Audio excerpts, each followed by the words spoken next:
Who will cement their spot in the big dance? What big names in the NFL made breaking news on Monday? And what are we expecting out of Tech football? Find out next. MCTV Sports 101 starts now.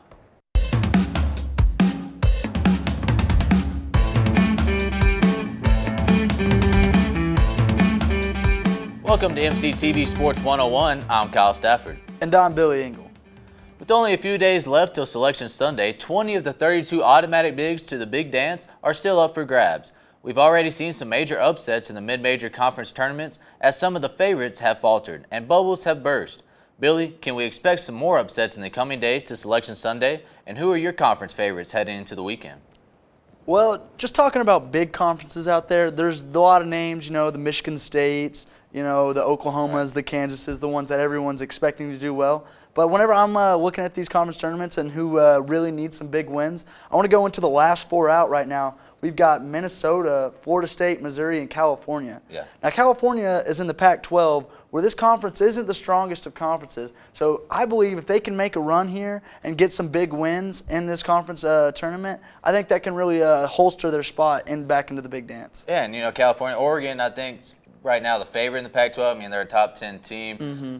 Utah's a good team. I'm not sold on Arizona this year. They're always a consistent team, but I'm not as sold on them. In the Big 12, though, I think that's going to be the tournament to watch, of course, because, well, I mean, not just because Tech's in the conference, but look, it's clearly a great we're the strongest conference. I mean, it is a great conference, and I think Kansas is going to win the conference. I think they're the hottest team going in. You brought up Oklahoma. And see, I mean, Kansas is a great team, and they've got all the numbers, and they have every reason to win this tournament. But, they've got this guy named Buddy Hield that plays for Oklahoma. And you know what? I am just riding him till the end. He is, when it comes up in the big spots of every game, he knows how to make shots. He does not shy away from the big moment. And for that reason, I think that he's going to be able to carry this Oklahoma team on his back and get a Big 12 conference win. Yeah, and then going over to the SEC, that should be an interesting conference because there's a lot of teams that are kind of on the bubble that can make some noise. I looked at like Vanderbilt. I think they're possibly in the tournament, but they still might have some work to do, win a couple games at least. And LSU is a team people keep talking about with Ben Simmons. I don't think they're a tournament team. They don't have the quality wins. But you never know. And they want to argue that is it good for NCAA basketball that Ben Simmons is in the tournament, and I don't think it is. Clearly, he is if one of the best, if not the best players in the country. But that doesn't mean that gives you any right to just have a spot in the tournament. I don't think that at all. I agree with you completely there. On Monday, Adam Schefter of ESPN broke news that DeMarco Murray, the 2014 NFL rushing champ, was being traded from Philadelphia to the Tennessee Titans. Kyle, with the deal being finalized today, what kind of impact can Murray make to the team that owned the worst record in the league last season? Well, I think it's a huge upgrade, first off. I mean, looking at their numbers last year in rushing, it was pitiful. To be honest, their leading rusher had 520 yards. DeMarco Murray had a down year and still had 702 yards rushing. And Mariota was second on the team in rushing. He missed 4 games. It's a major upgrade. Marcus Mariota, I think he's a quarterback in the NFL. I think he's a star in the making if he can stay healthy. So this actually takes some pressure off the Titans in the upcoming draft. They can use the draft to build around the offense. Besides, get the offensive line right. I think that's the most important thing. Get some other skill guys and get a couple of defensive guys. This is the team that could win the AFC South because it's not a great division. And it shakes things up quite a bit because and I want to look at just DeMarco Murray and what this means for him.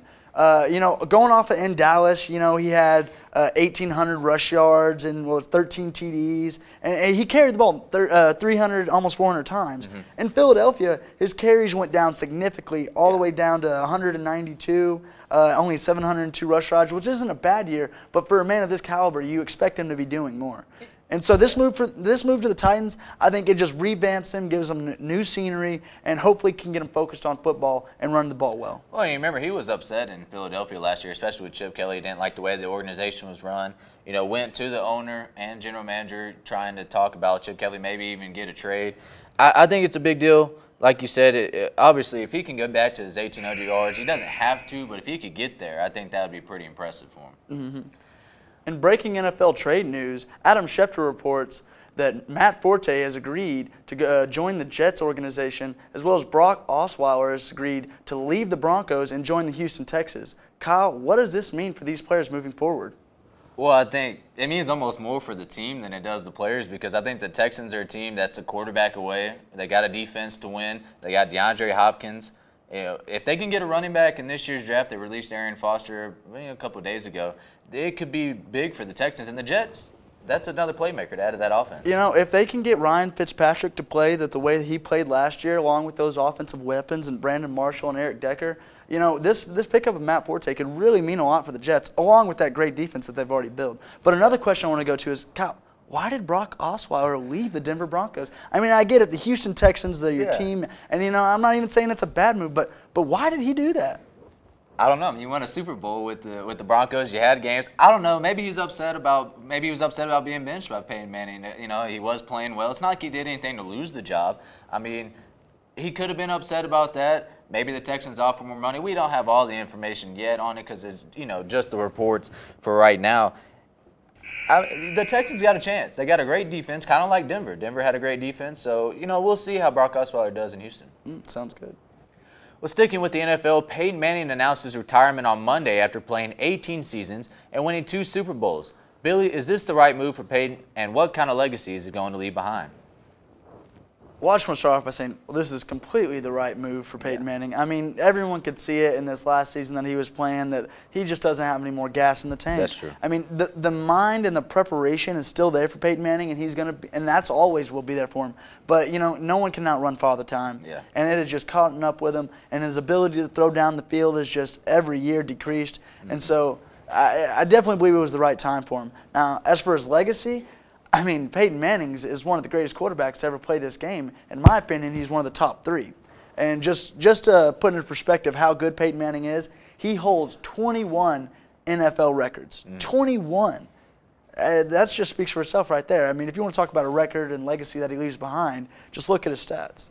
Yeah, that's true, and I think it is time for him to retire. It's a good way to go out on top. You won a Super Bowl. You don't want to come back and play for the L.A. Raiders, or even if he went to the Houston like they were reporting he might have won, which is now where Brock Osweiler is. Mm-hmm. I think it was time for him. It was a good choice for him. I think he is in the top 5 at least. I mean, he could be a top 3 quarterback. Like you said, the NFL records speak for themselves. That puts you in, I think he's the Hall of Fame, no doubt, first ballot Hall of Fame guy. Of course. I mean, like you said, the NFL records he had, 71,940 passing yards, 539 touchdowns. That's impressive, man. I mean, I'm a big Tom Brady fan. I'm more of a Tom Brady fan than I am Peyton Manning. And I look at Tom Brady in the postseason. He's a little better than Peyton Manning. Peyton Manning has struggled in the postseason. Well, this is true, but that last Super Bowl win for him, I think that really helped him out. Last Saturday, the Red Raider football team hit the practice field as spring practice got underway. Kyle, what area does the team need to improve, and what are you expecting out of them this season?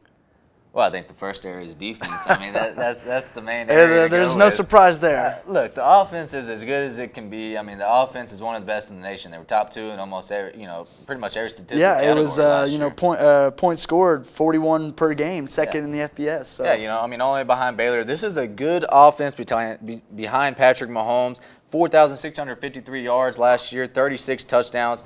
Dylan Cantrell's back at receiver. I think that's going to be a big boost. Derek Willies, a JUCO transfer, is a big guy on the outside, 6'4". And T.J. Vasser's a freshman. I like it, a little 6'5" guy from Wichita Falls, I believe. So. Oh, nice. I'm interested to see what he can do. Now, some area that I think that we need to improve on, we're losing Jakeem Grant, and he is a huge piece of our offense. Yeah. And so I think that during the beginning of the year and during spring, we're going to have a lot of adjustment period to where we figure out who's going to fill his role and what way we want to move our offense in. Well, and don't forget DeAndre Washington, too. They're going to have to fill his role. They do have Justice Stockton, a couple other younger guys, a freshman and a redshirt that was redshirted last year. So it'll be interesting to see. The defense, though, I think they're going to be okay under second-year defense, David Gibbs. So I think they'll be okay. Well, that's our show for this week's edition of MCTV Sports 101. We'll be out next week for spring break, so join us 2 weeks from now for the latest big-name stories in sports. I'm Kyle Stafford. And I'm Billy Ingle. Till next time.